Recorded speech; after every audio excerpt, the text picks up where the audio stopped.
Welcome back to this week's Morning Manna series. Thank you so much for joining me.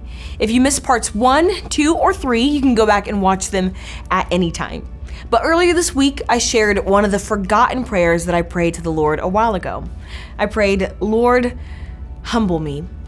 During our A Life That God Rewards sermon series here at Manna, I remember hearing that humility is not something that's capped.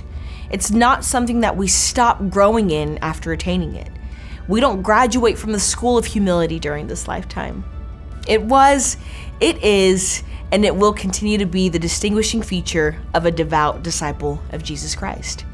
We find it in verses like 1 Peter 4:6, where Peter instructs us to humble ourselves, therefore, under the mighty hand of God, so that at the proper time he may exalt you. And 1 Peter 5:5, where it reads, "Clothe yourselves, all of you, with humility toward one another. For God opposes the proud, but gives grace to the humble." We see it again in James 4:10, which says, "Humble yourselves before the Lord, and he will exalt you." We find it in great narratives like the stories of Moses and Esther, John the Baptizer, and Joseph and Paul.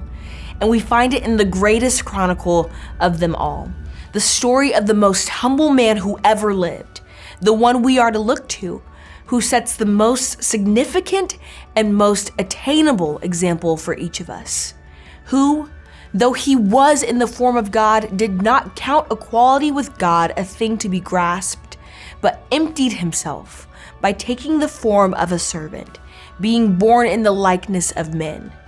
We read about Jesus in Philippians 2:6-7.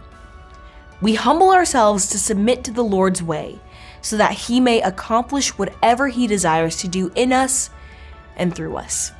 Join me tomorrow for part 5 as we continue this week's Morning Manna series.